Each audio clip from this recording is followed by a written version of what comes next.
Olá a todos, eu sou o Dr. Luiz Fernando Brandão Diniz. Eu fiquei incumbido do módulo de gastroenterologia do cursinho preparatório para a prova do Revalida. É muito bom estar com vocês. Bem, a aula de hoje é sobre cirrose hepática. Propositadamente, nas aulas que foram enumeradas para serem dadas, eu procurei fazer um certo agrupamento das doenças do fígado, para que a gente tivesse um raciocínio desde o mais basal até, vamos dizer assim, o máximo coroamento da doença hepática, que é a cirrose hepática, né? Então, a gente vai voltar a alguns conceitos apenas só para relembrar e entender o raciocínio fisiológico, fisiopatológico e os sinais e sintomas das doenças, a apresentação clínica com exames de laboratório, exames de imagem, diagnóstico e tratamento. Bem, cirrose ou esquirros quer dizer endurecimento do fígado, né? Muitas doenças podem levar a um processo de fibrose extrema do lóbulo hepático, do segmento hepático, do fígado como um todo. E o grande problema é que à medida em que vai ser depositado uma matriz de colágeno na tríade portal e tendo as necroses piscimil ou necroses em ponte, a arquitetura tridimensional vai sendo deformada como um prédio, né? O prédio ele tem os vergalhões e ali você constrói as paredes, né? Por esses vergalhões e por essas paredes vai passar um cano de água limpa, um cano de água de esgoto e um cano de luz.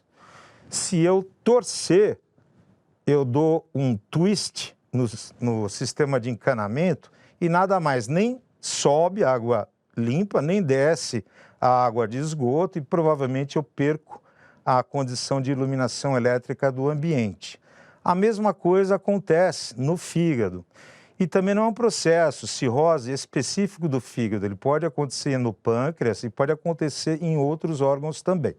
Mas hoje nós vamos falar da cirrose hepática. Então, aqui uma conceituação, a cirrose é a evolução da fibrose hepática.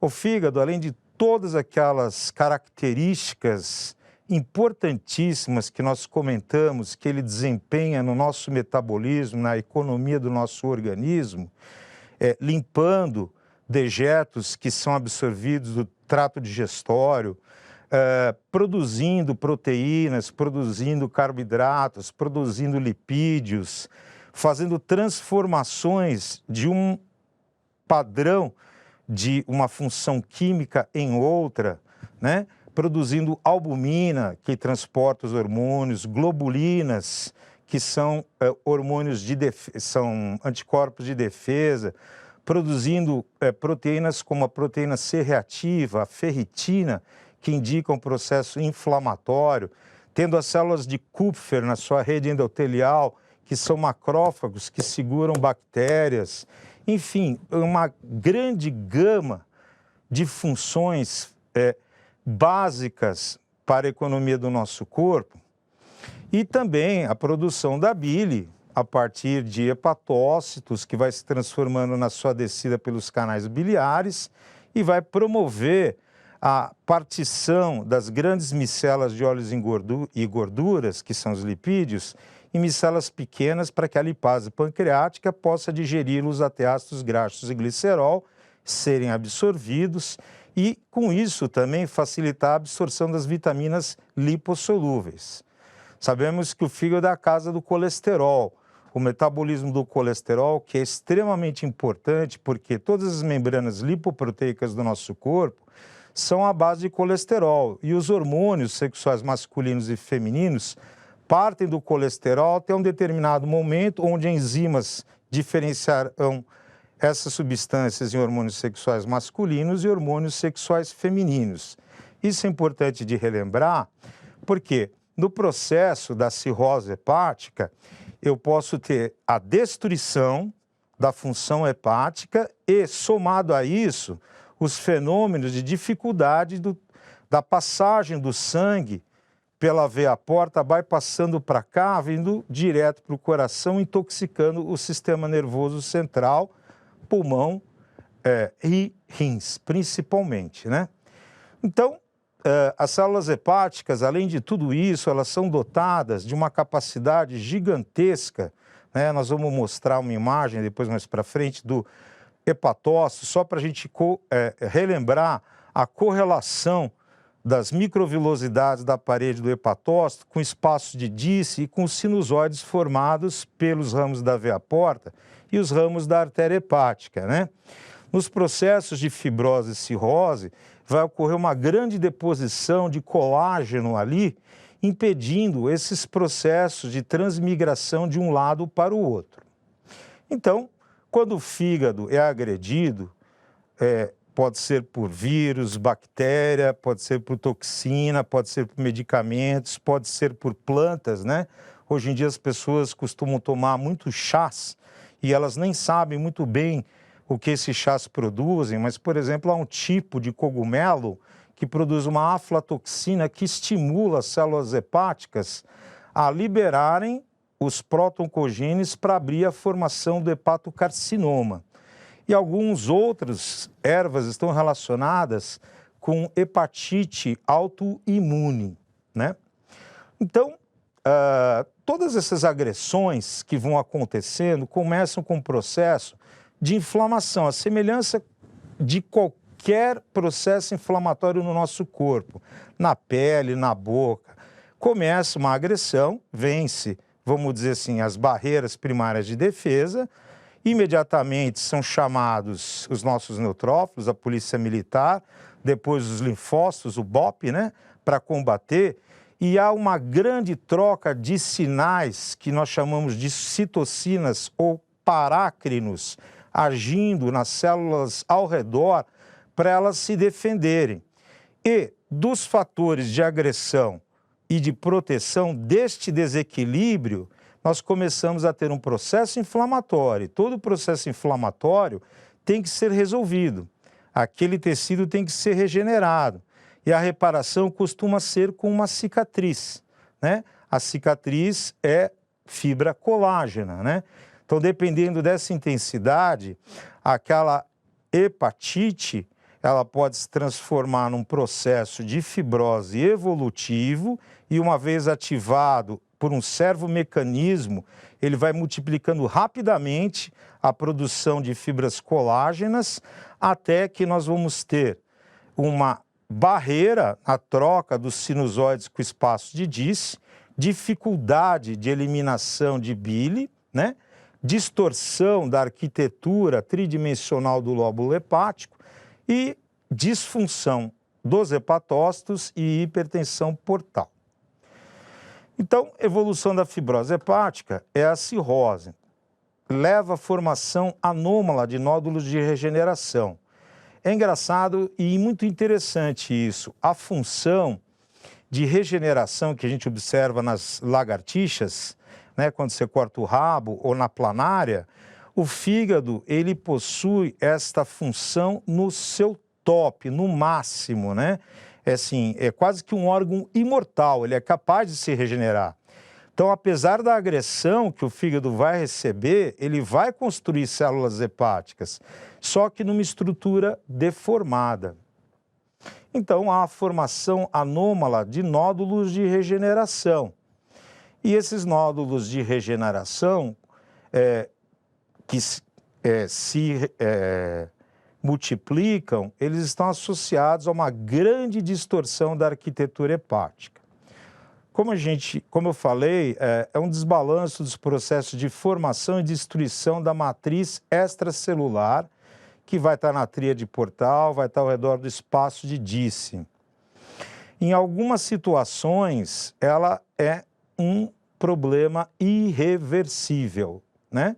Até um determinado ponto da fibrose hepática, hoje com os estudos moleculares, estão se desenvolvendo determinadas substâncias para bloquear essa produção de matriz colágeno, mas vai passar de um determinado ponto, evolui para cirrose e o único tratamento, transplante hepático. pode apresentar inúmeras complicações, como a gente já viu nos casos de hipertensão porta, com hemorragia digestiva alta, com encefalopatia hepática, síndrome hepatopulmonar, hepatorrenal, né?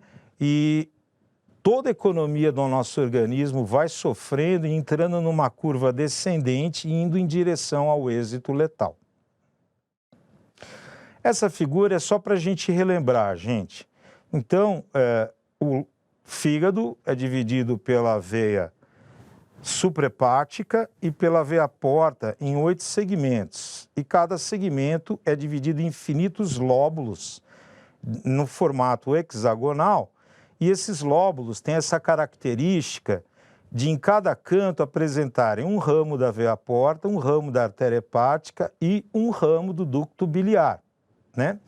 Então, o sangue, ele chega misto no sinusoide hepático, fusão da circulação da veia porta com a artéria hepática, passa pelo espaço de Disse, troca com as células hepáticas. O que me interessa segue para a veia centrolobular, que vai ao inverso de uma árvore que se ramifica, é uma árvore que se fecha, formando a veia suprahepática ou hepática direita, média e esquerda, né?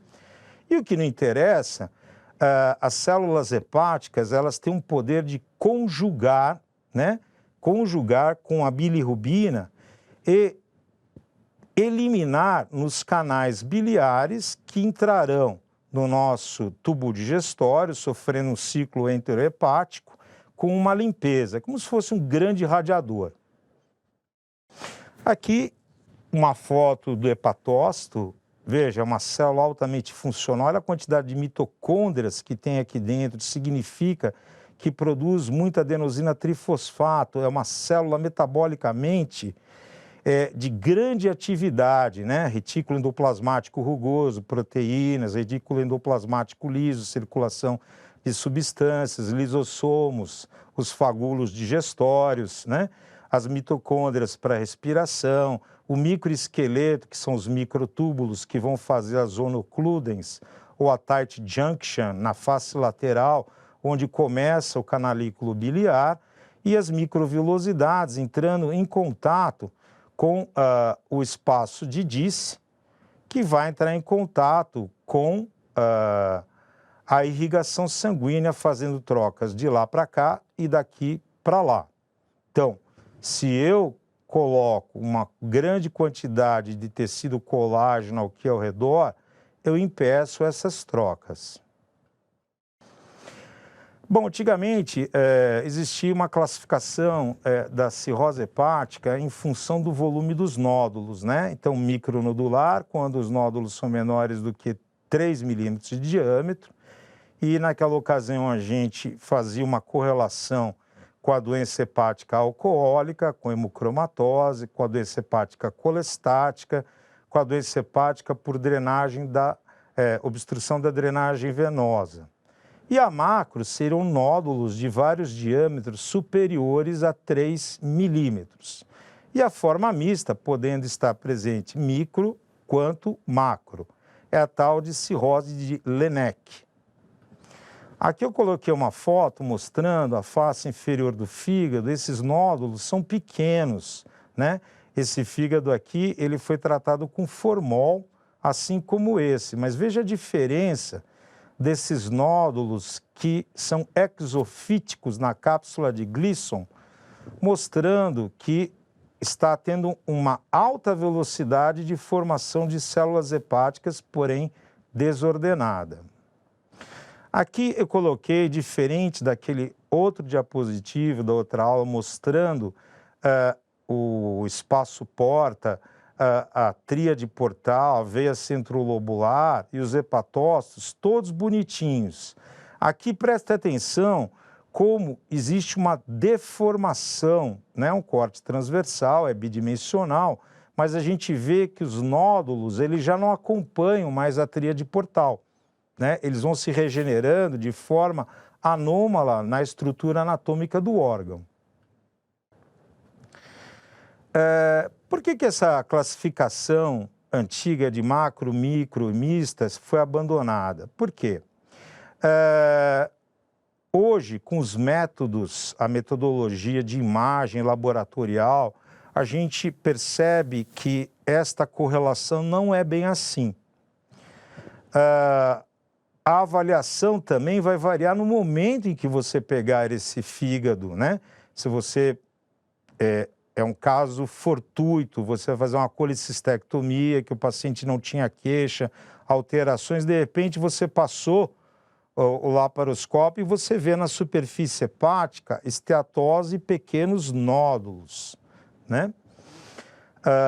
E eles podem progredir para macronódulos. Os marcadores sorológicos, como eu comentei, eles são mais específicos para determinar a etiologia da cirrose. Um deles, o anticorpo antimitocôndria, né? Que é da hepatite autoimune e que apresenta 98% de especificidade, né? Lembrar que específico é diferente de sensibilidade, né? Então, assim, ele tem uma grande especificidade. O diagnóstico acurado da morfologia hepática, às vezes, ele acontece durante a cirurgia, porque, como eu falei, as doenças não leem mais os livros, né? E o paciente, ele não vem com sintomas, ele pode ser no cirrótico ainda compensado assintomático, e você tomou todos os cuidados, pediu todo o pré-operatório, e, às vezes, não há uma resolução para mostrar uma superfície hepática micronodular, mas sim uma superfície heterogênea, lembrando que há uma quantidade maior de tecido fibrótico. Mas a gente só vai saber isso na evolução, por exemplo, da esteatose hepática não alcoólica, virando esteatohepatite, podendo virar fibrose, podendo virar cirrose, podendo virar hepatocarcinoma, que graças a Deus, para nós que somos com um IMC um pouquinho maior, é um caminho muito raro, né? Então, a prática clínica atualmente, que é conversar, examinar o doente, pensar sobre o diagnóstico e pedir exames laboratoriais ou de imagem que são menos invasivos do que o que se praticava antigamente, a biópsia hepática, transparieto hepática, guiada ou não por ultrassom, guiada por percussão, ou realizada no intraoperatório laparotômico, que a gente praticamente não faz mais hoje, mas por laparoscopia, né? Então, esses meios, eles que estão se desenvolvendo numa velocidade muito rápida, eu digo que é uma sopa de letrinhas, né?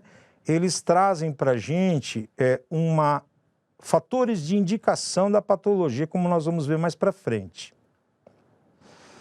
Então, fisiopatologia da fibrose para cirrose hepática. Então, nós falamos que existe o MEC, a matriz extracelular hepática, envolvendo os hepatócitos, a tríade portal, espaço de Disse, etc. Há vários tipos de colágeno. Colágeno é o cimento que une os tijolos dessa parede e é o cimento que une as células dos meus tecidos. Glicoproteínas não colágenas que participam também nas cascatas de estimulação à formação de colágeno. Fatores de crescimento ligados a essa matriz extracelular produzidos por certas células que estarão no meio do combate, liberando citocinas e hormônios parácrinos que vão numa progressão geométrica, aumentando a quantidade de fibra colágena nesse tecido. Transdutores transmembranas de sinais extracelulares. Bem, interessante, quando eu estava começando a faculdade, assim, a neurologia era o ponto de contato entre as células. Depois, interessantemente, o neurocirurgião Cushing descobriu o sistema imunológico na suprarrenal e viu que havia uma correlação sistema endócrino. Havia uma comunicação por substâncias chamadas de hormônios. Depois foi descoberto o sistema imunológico E aí a gente aprendeu sobre os mecanismos antígeno-anticorpo, né? Sobre a apresentação de antígenos para células linfocitárias, ativação de complemento, e a gente começou a ver que isso participa de uma cadeia sistêmica, levando à resposta inflamatória sistêmica. Com a evolução, a gente foi vendo que o psiquismo desempenha um papel importantíssimo no funcionamento do nosso corpo, atuando em cima do núcleo supraquiasmático, que é quem vai comandar toda a atividade do lobo límbico do hipotálamo, hipófise, tireoide, timo, suprarrenais, testículos, gônadas, né? Nas mulheres, e hoje o tubo digestório nós sabemos que ele é o maior sistema imunológico do nosso corpo, assim como um sistema endócrino do nosso corpo, né? As placas de Peyer, elas sobrepassam infinitamente baço, fígado, timo, cadeias ganglionares, linfáticas, ductos linfáticos, a epiderme, mucosas, a imunoglobulina A de secreção. É o maior sistema imunológico, maior sistema endócrino, maior sistema nervoso do nosso corpo. Colágenos dos tipos 1, 2, 3, 4, vê como é interessante, como o tempo avança. Quando eu comecei na faculdade, tinham 4 tipos de colágeno. E a gente na cirurgia presta muita atenção na fase do colágeno 4:5, que é quando define a estabilidade, a força de junção, e que leva no 7º PO, 6º a 7º, aos casos de deiscência de anastomose por falha técnica do cirurgião ou por uma falha do sistema de produção de reparação desse organismo. Então, colágenos do tipo 1, 3, 5 e 11 é encontrado principalmente na cápsula de Gleason, a membrana perihepática, que quando distendida dói, né? É encontrado ao redor de vasos grandes e envolvendo a tríade portal. O colágeno do tipo 1 e 3 também pode ser encontrado no espaço subendotelial, aquela região ao redor dos sinusoides do espaço de Dicey. Quantidades menores de outros colágenos, incluindo o tipo 4, 6, 9, 13, também podem ser encontrados nessa mesma localização. É claro que isto, olhando assim de uma grossa maneira, parece algo que no momento não me importa. Porém, como nós estamos evoluindo no tratamento da hepatite C e desenvolvendo substâncias para inibir a fibrose, isto pode vir a cair. Estão presentes glicoproteínas, que são proteínas associadas a açúcares, e proteínas matricelulares, incluindo depósitos subendoteliares de fibronectina, laminina, tenacina, SPARC e fator de von Willebrand. Os proteoglicanos consistem principalmente em proteoglicanos de sulfato de heparano, como perlecano e pequenas quantidades de decorina, biglicano, fibromodulina, agrecan, glipicano, sindecano e lumicano. O aparecimento de elastina, que vai formar as fibras elásticas, pode marcar o ponto, vamos dizer assim, que marca a conversão da fibrose reversível em fibrose irreversível, né? A degradação dessa matriz extracelular ocorre pelos macrófagos, que também, se tiverem uma disfunção nessa chuveirada de substâncias parácrinas e citocinas, inibindo a sua fome de comer o que está lesado, deixa de praticar a sua função. O fígado se torna fibrótico, ocorrem alterações expressivas na matriz extracelular, tanto do ponto de vista da qualidade quanto da quantidade. Eu aumento a quantidade e pioro a qualidade dessa matriz extracelular. O fígado, como a gente conversou, responde à lesão através de uma estimulação angiogênica. Veja, todo o processo inflamatório, o que que é? Eu vou liberar substâncias vasodilatadoras que vão abrir o diâmetro dos vasos sanguíneos para o fenômeno do margeamento de polimorfonucleares, na tentativa de combater, e se não consegue, os mononucleares. É a mesma coisa acontece no fígado. Com evidência de nova formação de vasos sanguíneos, a remodelação sinusoidal e a amplificação dos pericitos, chamadas células estreladas de Ito ou células portadoras de gordura. Isso dificulta a transmigração entre o sistema sinusoide, espaço de Disse, e o sangue que vai passar pelo espaço de Disse para os hepatócitos, dificultando as trocas. Assim estão, então, envolvidos mediadores angiogênicos, geradores de vasos sanguíneos, e isso é muito bacana, né? Quem projetou a gente é realmente muito especial, porque quando uma área do nosso corpo começa a ter um déficit de circulação, há a liberação de óxido nitroso do endotélio, mesmo que o pessoal põe para fazer turbo no carro, e esse óxido nitroso naquela região vai estimular uma rede colateral. Por isso que infartar jovem é muito mais complicado do que idoso, porque o idoso, mesmo que ele não tenha feito grandes academias, ele andou muito, né? Então ele tem muitas colaterais entre a coronária direita e a esquerda, e os infartos, se não forem troculares, serão pequenos. Já nos jovens, em que não houve, caso eles não pratiquem uma atividade física, o desenvolvimento de uma circulação colateral, a oclusão de um grande tronco é igual a uma necrose isquêmica maciça, né? Então, os fatores de angiogênese acontecem no corpo inteiro, né? Incluindo o fator de crescimento derivado de plaquetas, Platelet Derived Growth Factor, fator de crescimento endotelial vascular, Vascular Endothelial Growth Factor, né? O brasileiro adora palavras em inglês. E seus receptores cognatos, bem como mediadores vasativos que incluem, o óxido nitroso e monóxido de carbono.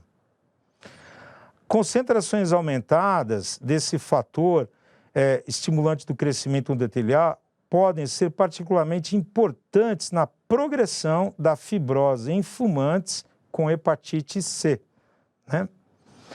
O acúmulo progressivo da composição da matriz extracelular provoca vias de feedback positivas. O que quer dizer isso? O nosso corpo inteiro ele tem um sistema de biofeedback. Então, assim, a raiz do nervo termina num receptor que vai fazer um input. Esse input é uma sensação que vai ser analisada por um órgão aferidor, que a gente poderia dizer que seria mais ou menos o processador, mandando para o HD, que é onde está o nosso programa, que vai analisar, mandar uma mensagem para um efetor e que vai acabar com uma contração muscular, com a produção de secreções de glândulas, etc.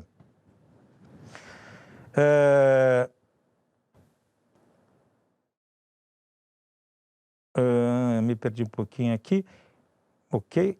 Concentrações podem ser particularmente importantes na progressão. Sim, está aqui. Né? Por quê? Começa a partir de um determinado instante. Então, assim, a minha hipófise, ela produz TSH, que é comandado pelas relinas liberadoras do TSH do hipotálamo, né? E isto vai estimular a minha tireoide a produzir os hormônios tireoidianos. Se ocorre uma baixa nos hormônios tireoidianos, imediatamente a alça que bloqueia o hipotálamo e a hipófise, ela é obstruída e ocorre um aumento da produção de TSH na tentativa de compensar a produção hormonal.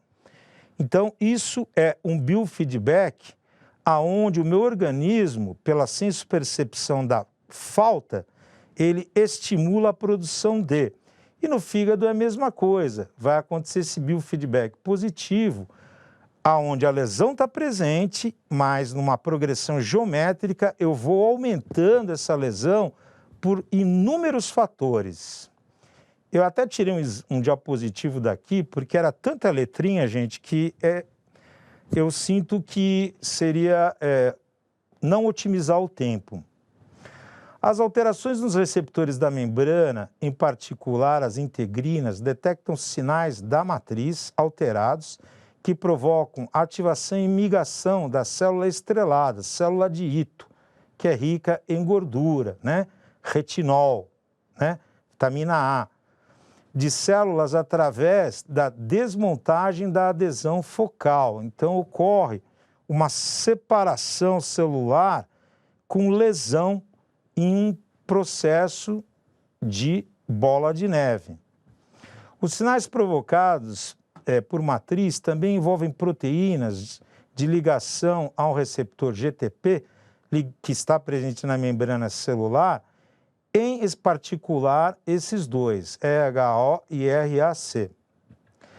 A ativação das metaloproteases, as metaloproteases, ase quer dizer enzima, protease, degeneração ou quebra de proteína, né? Elas são aquelas que principalmente participam dessa quebra de colágeno, mas elas vão estar alteradas, né? Ocorre a liberação de fatores de crescimento fibrogênico, estimulando a fibrose, é proliferativo a partir de reservatórios ligados já presentes no espaço extracelular. A densidade aumentada dessa matriz extracelular, além dos fenômenos fisiopatológicos hepáticos na circulação porta e em toda a economia do corpo, vai se repercutir em alterações de alguns exames como elastografia, o fibroscan, e a ressonância com elastografia, que a gente pode lançar mão em certas situações e abrir mão de realizar biópsia no conjunto com o quadro clínico do paciente. A densidade aumentada da MEC leva ao aumento da rigidez da matriz. Lógico, eu vou botando cimento na parede, pode bater um carro que não vai derrubar. Isso vai fazendo com que, com o passar do tempo, o fígado sofra um fenômeno de contração e enrijecimento, passando a não ser palpável, apesar de ser percutível. Esses achados experimentais explicam o crescente uso do fibroscan. Por que a gente está migrando de fazer a biópsia hepática, seja na modalidade que for, para um exame que não é invasivo? Porque a biópsia hepática ela tem complicações, principalmente no paciente com cirrose e hipertensão portal. A elastografia por ressonância magnética também é uma outra modalidade muito superior, né? Duas técnicas clínicas que avaliam de forma não invasiva a rigidez hepática como reflexo do conteúdo da matriz, né? Então, eu mando uma onda sonora que vai avaliar a elasticidade do parênquima hepático. Causas de cirrose hepática. Bom, então vamos lá. No mundo inteiro, a gente pode dizer assim, no mundo desenvolvido, esteatohepatite alcoólica, fibrose, cirrose alcoólica, hepatocarcinoma. Hepatite C, né, levando a um processo de agressão que pode ficar na hepatite C ativa ou crônica, persistente ou crônica ativa, né? E hoje em dia, graças a Deus, as novas drogas que foram sendo liberadas por protocolos para hepatite C conseguem, pelo menos, zerar a carga viral, né? E isso é muito bom, porque tirando aquilo que lesa, eu deixo de destruir. Então, hepatite B, a gente já, eu tomei praticamente 3 vacinas, a Sabin contra a poliomielite, a tríplice, e a BCG, né? O meu filho que tem 10 anos já tomou mais de 50 vacinas. Então, o que acontece? Na época da minha vacinação, a vacinação para hepatite B não era inclusa. Assim como a vacinação para o HPV, ela está sendo inclusa também para os meninos e para as meninas, para evitar câncer de colo de útero ou câncer escamoso do pênis. Vem aí a doença alcoólica, né? Gente, a gente sabe que o etanol, o grande problema, além da ação, porque o fígado produz etanol.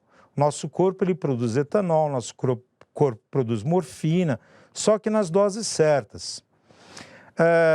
A pessoa que começa a ingerir o etanol, ela está ingerindo uma quantidade de energia grande, e isso leva ela a abdicar por inflamação gástrica, irritação hepática do tubo digestório, de se alimentar. E aí é um problema, porque se eu não me alimento, eu não tenho proteínas para poder me defender, não tenho carboidratos para fazer a máquina funcionar e começo a consumir tecido adiposo, gerando ácido lático no metabolismo anaeróbico, levando a uma síndrome plurimetabólica ou de resistência à insulina periférica. Aqui a gente tem hemocromatose, é interessante, né? Esse nome, hemocromatose, lembra cromo e não ferro. Então eu fui pesquisar lá, hemosiderose é depósito de ferro em órgãos que não o fígado, como por exemplo o pulmão. E a hemocromatose é o depósito de ferro excessivo no nosso fígado, né? O ferro que nós ingerimos, uma parte fica guardada no fígado junto à ferritina, né? A outra fica circulante para fazer o heme, que é o núcleo básico da hemoglobina, né? Doença hepática gordurosa não associada ao álcool. Então, essa é a pandemia do mundo. A gente está comendo fora do relógio biológico. Então, eu tenho um relógio que foi projetado para mim, pelo núcleo supraquiasmático, no determinado horário que deveria comer, ele entende que o alimento entrou e vai liberar toda uma série de mecanismos que, se eu não ingerir o alimento, eu vou lesar o meu corpo. Esse é um estresse biológico. Com o passar do tempo, eu vou começar a ter sintomas psíquicos, cansaço, sono, perda de atenção, dificuldade de memória, e aí eu vou procurar um colega psiquiatra achando que eu estou com algum problema da saúde mental, e é metabólico, puramente metabólico. Se você dosar a glicemia, a insulinemia e o índice Roma, você vai ver que o Roma dessa pessoa que reflete a resistência à insulina periférica, ou seja, duas células do nosso corpo não precisam de insulina para a glicose entrar. Uma é a massa e outra é o neurônio, né? Células vitais, por isso que a gente faz hemoglobina glicada. Mas tecido muscular estriado esquelético, cardíaco, liso e outros órgãos precisam. Então, se eu não tenho como entrar na minha célula muscular a primeira fonte de energia, que é o carboidrato, o meu corpo vai lançar a mão de processos de lise de óleos e gorduras, que são lipídios, formando ácido lático, que promove mais bloqueio na membrana celular, a passagem da glicose, e aí começa uma entidade conhecida hoje como síndrome da resistência à insulina periférica, que está associada à síndrome plurimetabólica, um conjunto de hipertensão, pedra na vesícula, pedra no rim, diabetes mellitus tipo 2, hipertensão arterial sistêmica, etc., né? E vai aumentando cada vez mais o peso da pessoa e piorando. E isso nós conseguimos ter formas de corrigir com medicamentos, atividade física e mudança de uma alimentação de alto valor calórico e baixo valor nutritivo para o inverso, alto valor nutritivo e baixo valor calórico. Então, como eu falei, a doença gordurosa não alcoólica do fígado, ela pode evoluir sim para uma esteatohepatite, pode evoluir para fibrose, pode evoluir para cirrose, mas não é o frequente. Hepatite autoimune. Bem, a gente comentou aqui que diversas coisas do meio externo ou do meu meio interno podem cruzar com antígenos do meu Major Histocompatibility Complex, que é o reconhecimento do meu DNA, entender que ele erroneamente é non-self e começa os processos de agressão. Retocolite, doença de Crohn, colangite esclerosante primária, e aí a gente vai tiroidite de Hashimoto, daí a gente vai embora. Cirrose biliar primária e cirrose biliar secundária, né? Então, na cirrose biliar primária, eu vou ter algum defeito no funcionamento hepático que vai me levar à evolução já comentada. E secundária seriam como esses processos autoimunes, né, que podem ir agredir o meu fígado. Colangite esclerosante primária. Então, inflamação, colângios dos vasos biliares, escleros, endurecimento primária, ela é de eminentemente caráter genético, né? Então, a pessoa ela vai evoluindo cada vez mais por uma esclerose dos seus canais biliares, e há um momento em que não adianta fazer a punção transparente hepática ou passar uma prótese, você tem que fazer o transplante.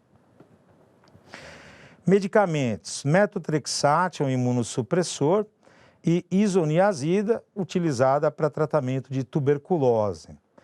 Doença de Wilson é o depósito de cobre em excesso no nosso corpo, que pode se manifestar com o anel de Kaiser-Fleischer, que é aquele anel azulado ao redor da nossa córnea. Não confundir que o idoso ele pode ter isso naturalmente pela evolução dele, mas no contexto, um jovem com isso, se você dosar o cobre ou a ceruloplasmina, vai vir estourado, né?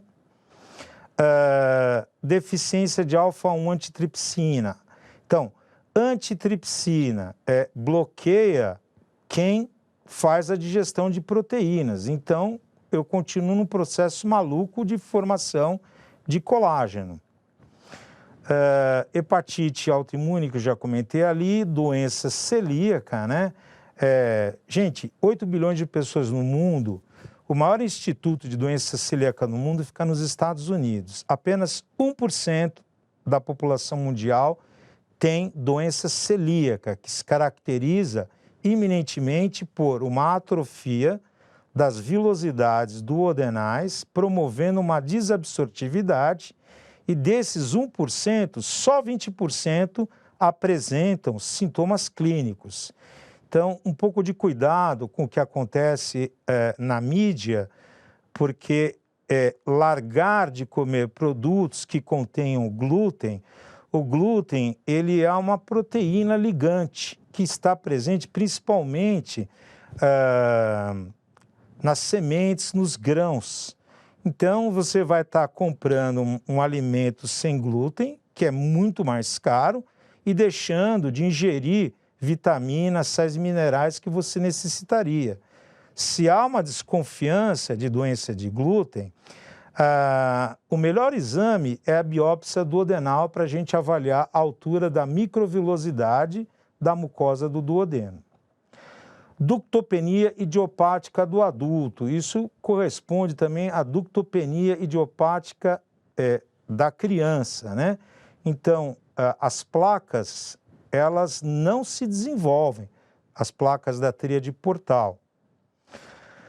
Doença granulomatosa do fígado, são as doenças de depósito, amiloidose e outras doenças de depósito de substâncias anômalas no fígado.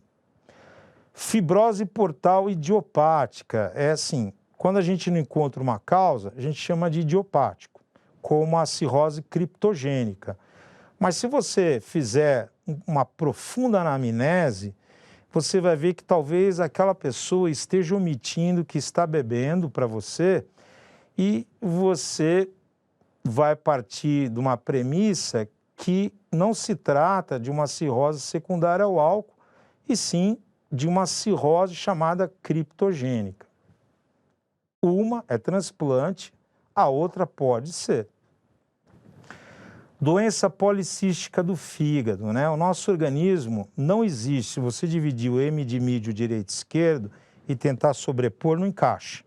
Todas as pessoas têm alguma anomalia. Eu tenho hemangioma na ponta do nariz e no segmento 8 do fígado, né?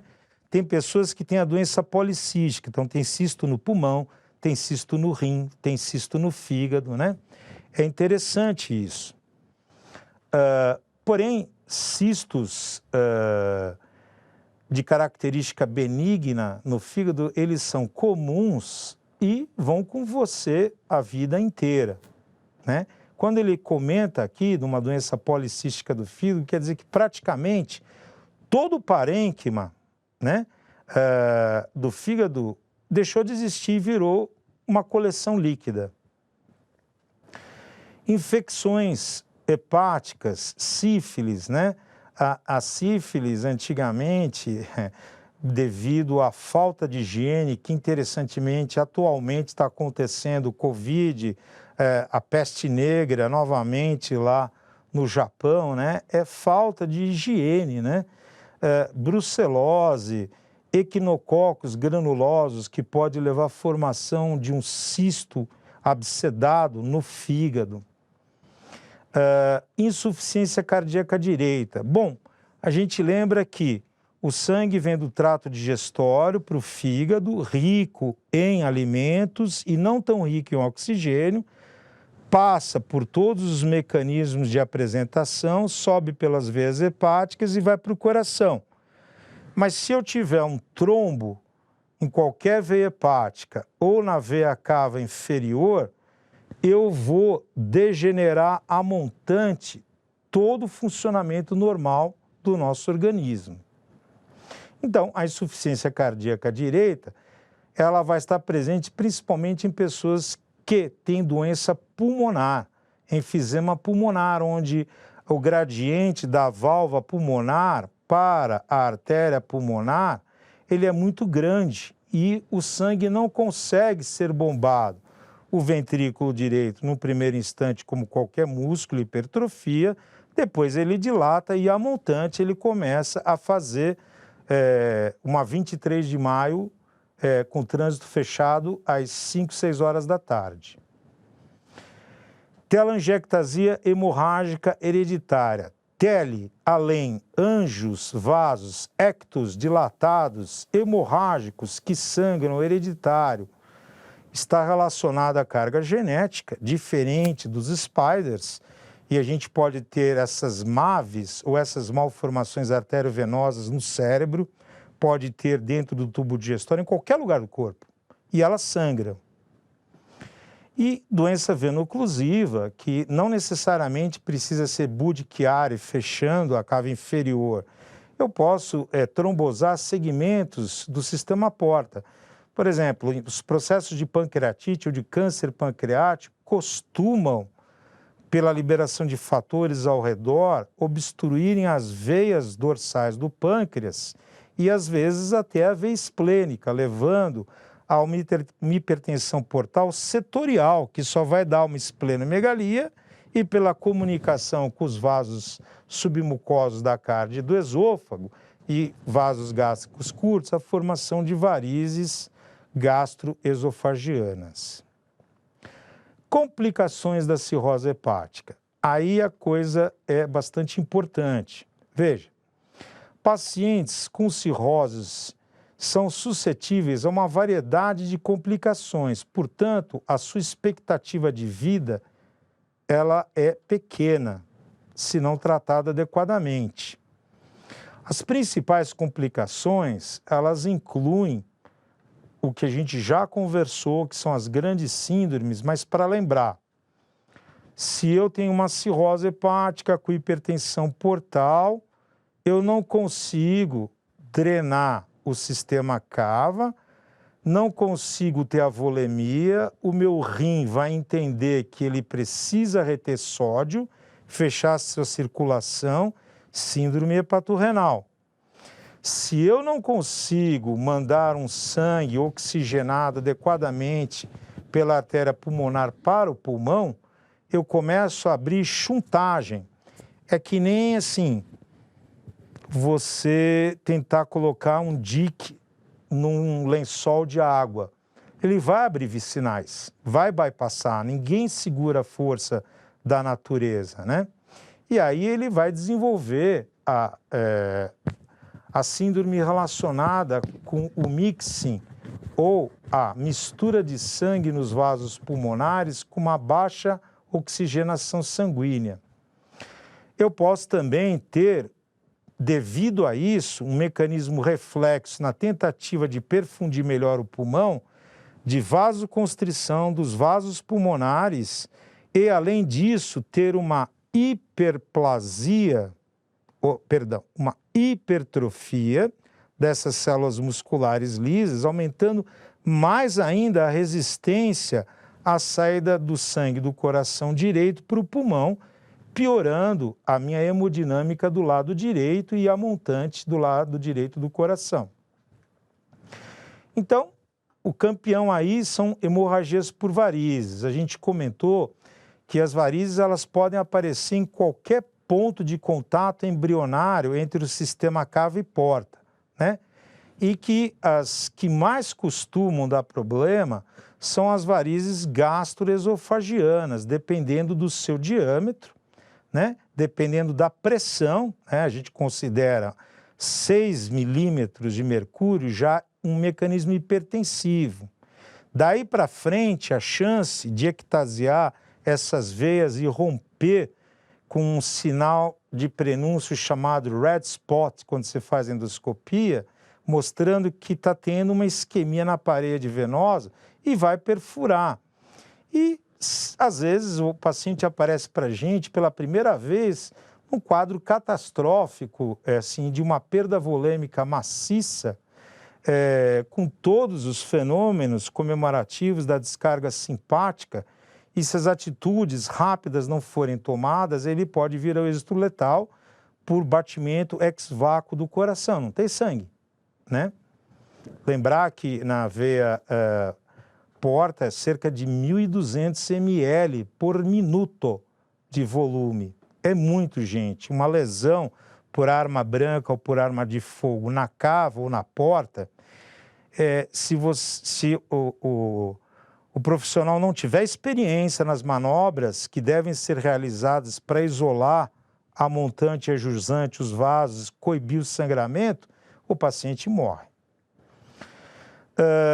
A CIT, então, a gente comentou que no fígado, quando a dificuldade de passagem do sangue é grande, eu aumento a pressão no equilíbrio de Frank-Starling dos capilares e transudo, porque se o fígado estiver também com o hepatócito não funcionante, o tempo de vida média da albumina é 20 dias. Então, eu diminui a pressão coloidosmótica do capilar e aumentei a pressão hidrostática. Começo a babar para o peritônio e é a famosa barriga d'água, que pode se complicar, principalmente pós episódios de hemorragia digestiva alta, aonde eu vou ter um aumento da permeabilidade, da transmigração bacteriana e contaminar essa minha cavidade abdominal com micro-organismos que vão levar a uma peritonite bacteriana espontânea,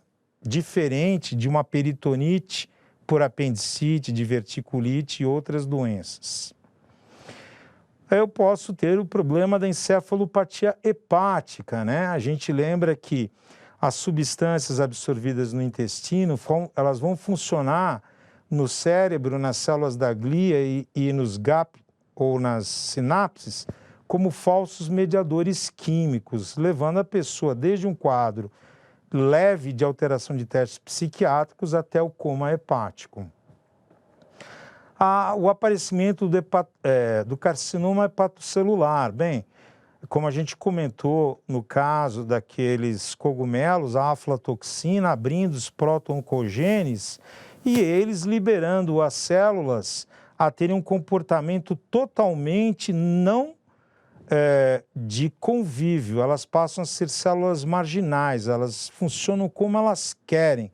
As fases de síntese e multiplicação delas têm um turnover muito grande e aparece, então, o tumor de fígado. A síndrome hepatorrenal, que eu comentei, a hepatopulmonar também, a portopulmonar, as tromboses segmentárias da veia porta e a cardiomiopatia secundária aos fenômenos secundários ao comprometimento pulmonar pela dificuldade da chuntagem que ocorre dentro do pulmão e do aumento da resistência do território onde esse sangue deve passar. Diagnóstico clínico da cirrose hepática, né? Tudo começa com a observação, olhando o doente. Então, eu posso ter os mais diferentes quadros, se é um paciente com cirrose hepática compensada, se cirrose hepática descompensada, se cirrose hepática mais hipertensão, se cirrose hepática com lesão hepatocitária sem hipertensão porta, e eu vou misturando, costurando aqui uma coxa de vários diagnósticos. Hipotensão, ela vai aparecer quando? Bem, além dos fenômenos de ação na chuntagem pulmonar e produção de vasodilatadores, os sangramentos, claro, ou agudos ou crônicos, vão levando uma queda da volemia, né? E assim, pressão arterial é igual ao débito cardíaco versus a resistência periférica, né? Se eu diminuo o enchimento ventricular, não tenho bomba, então o meu débito vai ser menor. Então eu tenho que aumentar a resistência periférica, que vai até um ponto, depois abre e a pessoa entra em hipotensão. Lembrando mais uma vez, hipotensão e choque hemorrágico não tem nada uma coisa a ver com a outra. Spiders cutâneos. Bom, o que acontece? A gente falou sobre o colesterol, os hormônios sexuais masculinos e femininos, e no homem e na mulher, tanto há produção de hormônios no homem masculinos como femininos, quanto na mulher, de femininos quanto masculinos. Quando o homem, por volta de uns 35 anos, entra na andropausa, ele começa a ter uma perda do balanço e fenômenos de feminilização. Então, ele aumenta o seu tecido adiposo, ele deixa de ter um comportamento agressivo, começa a perder fâneros, começa a ter dificuldade para ereção peniana, atrofia testicular e daí por diante. E se o fígado, que é responsável no homem por trabalhar o estrógeno, que é um hormônio de angiogênese, eu começo a ter a formação de formas de aranha com um núcleo central, que se eu aperto, todas aquelas patinhas da aranha somem, eu tiro, elas reaparecem. Aquilo é um spider, tá? É um estigmata hepático, né? Eritema palmar é a mesma coisa. Eu começo a ter uma alteração da circulação sistêmica e uma congestão nas palmas das mãos, né? Na pele, além do que a gente falou de pelo, sobrancelha, cabelo, etc. e tal, as unhas, elas vão começar a sofrer, né? Existem até sinais muito interessantes que são assim, leuconíquia estriata. O que é isso? Né? Se a gente olhar a nossa lâmina formadora da unha, ela tem que ser não facetada, ela tem que ter uma área mais esbranquiçada, muito inferior à área perfundida. No fenômeno da linha de Terry, você vê aparecer estrias no sentido transversal da unha, diferente de uma outra alteração cutânea, isso é leuconíquia estriata. A linha de Terry, o que acontece? Essa porção distal, ela varia do rosa para o marrom. Então você vê que interessante, com uma única observação de uma unha, você vai saber se tem uma onychomicose, se essa pessoa está com anemia, se essa pessoa está com algum problema metabólico, falta de vitamina. Você consegue ler na superfície o sistema da pessoa.